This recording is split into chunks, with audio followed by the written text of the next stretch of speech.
Anak cucu PKI dibiayai negara. Ada apa dengan rezim ini? Sampai-sampai biaya hidup mereka dijamin.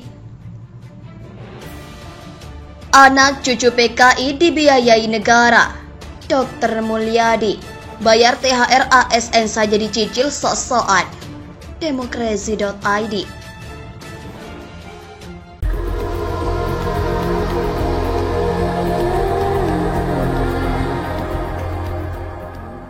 Saya terus kemudian, jangan-jangan Pak Gatot ini juga sudah punya sesuatu sebagai orang intelijen, lama di intelijen, pernah jadi Panglima TNI, punya sesuatu pengetahuan yang nggak kita ketahui. Makanya saya bilang, coba mari kita simak sebenarnya apa sih yang dimaui oleh Pak Gatot. Kalau biasanya Pak Gatot kan memberikan catatan dalam dialog-dialog ini memberi catatan akhir. Justru saya pengen Pak Gatot sekali ini kita ubah. Kita minta Pak Gatot untuk bicara di depan supaya kita tahu apa sebenarnya yang dimaksudkan Pak Gatot. Dan saya menduga gitu ada sesuatu yang serius mengapa kemudian Pak Gatot terus menerus bicara soal bahaya komunisme ini. Dan sekarang ini kalau media menyebutnya ini pakai newspack-nya atau cantolan beritanya itu Inpres, sebenarnya tadinya apa ya, Perpres nomor 17 ya tadinya, Kepres 17 nomor 2022 tahun 2022 dan kemudian diubah menjadi Inpres nomor 2 tahun 2023 tentang penyelesaian non yudisial beberapa pelanggaran HAM berat. Saya kira Pak Gatot, jadi kita putar dulu ya kebiasaan lama, tinggal kebiasaan lama Pak Gatot yang menyimpulkan. Sekarang kita dengar dulu Pak Gatot, nanti para panelis yang lain itu yang akan memberi catatan atas apa yang disampaikan oleh Pak Gatot. Tapi ternyata puncak dari asymmetric warfare ini adalah terjadinya reformasi dan jatuhnya pemerintah Orde Baru, yaitu Soeharto sebagai musuh utama PKI. Dan selanjutnya hasil pengapat saya kurang lebih 6 tahun pada saat saya jadi Pangkostrat, saya tidak tahan. Saya harus bicara, padahal semua asisten saya, kepala staf saya, semuanya tidak merekomendasi saya bicara di UI.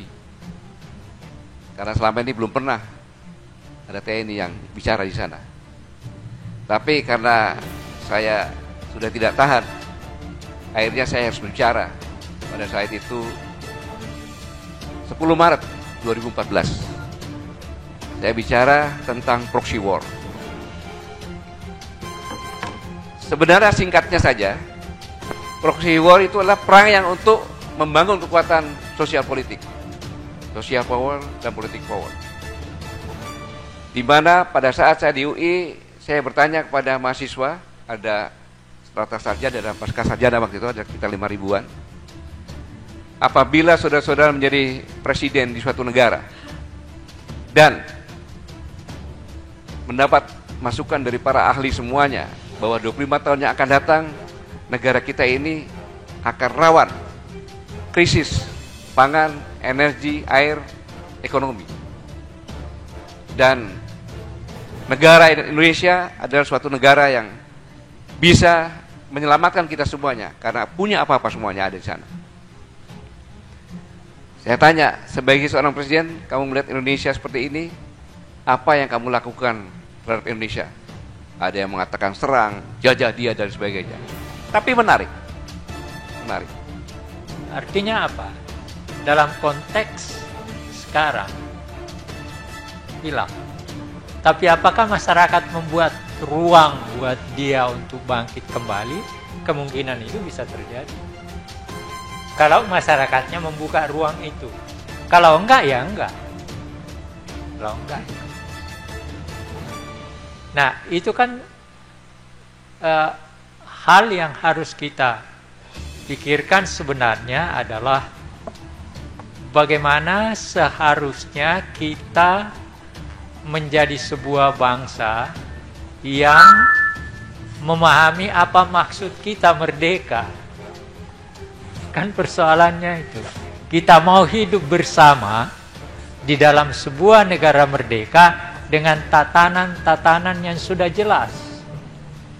Oleh karena itu kita punya aturan-aturan. Nah, ini yang menurut saya sepanjang 77 tahun kita membuat aturan, tapi pada saat yang bersamaan bahkan kita injak-injak aturan itu. Hanya negara yang mampu menyelesaikan persoalan-persoalannya secara jernih dan berdasarkan aturan yang mereka sepakati bisa berkembang dengan baik dan maju. Itu fakta sejarah juga. Dosen Sekolah Kajian Strategik dan Global Universitas Indonesia Dr. Mulyadi angkat bicara soal instruksi Presiden nomor 2 tahun 2023 tentang pelaksanaan rekomendasi penyelesaian non-yudisial pelanggaran HAM berat, di mana dalam salah satu poinnya akan memberikan biaya khusus bagi anak cucu dan juga keturunan Partai Komunis Indonesia. Inpres ini merupakan implementasi dari Kepres nomor 17 2022 tentang pembentukan tim penyelesaian non-yudisial pelanggaran hak asasi manusia yang berat masa lalu atau biasa disebut Kepres Minta Maaf ke PKI. Menurut Mulyadi, pemerintah tidak akan mampu memberikan dana kompensasi yang begitu besar. Duitnya tidak jelas dari mana, bayar THR pegawai negeri saja susah. Lagi pula negara sudah terlampaui banyak utang. Mulyadi menduga ada dua skenario dalam kasus PKI ini. Pertama, pelunasan janji terhadap pendukung pemilu sebelumnya, politik elektoral yang menjadi di bawah tangan pasar gelap kekuasaan. Kedua, sebagai cipta kondisi untuk 2024. Ini harus dibawa ke DPR. Ini lebih berbahaya dari undang-undang pencucian uang. Ini soal nasib bangsa. Kenapa harus menunjuk 12 orang yang sesungguhnya Komnas HAM punya anggota sendiri? DPR harus panggil mereka. Siapa mereka? Yang disasar kok hanya peristiwa 1965. Itu bukan pelanggaran HAM, itu konflik politik. Maka resolusi politik. Sebelum Anda katakan korban, harus nyatakan pelakunya dulu. Komunisme mainannya darah dan dendam. Paparnya dalam diskusi publik di Sekretariat kami, Jakarta, Kamis 13 April 2023. Kemudian menurut pidato Presiden pengakuan dan penyesalan, Presiden tersebut memberi kesan dan pesan bahwa pelakunya adalah pihak dari ABRI, TNI dan Polri sebagai alat negara dan korbannya adalah PKI. Berikut adalah beragam komentar dari warganet. Semboyan PKI bergerak bagaikan angin tak terlihat tapi bisa dirasakan. Saat ini kita tidak melihat PKI, tapi kita bisa merasakannya seperti yang ditunjukkan pemerintah yang lebih pro ke Cina komunis ketimbang rakyat pribumi. Provokator apalagi mereka, ujar Simbara.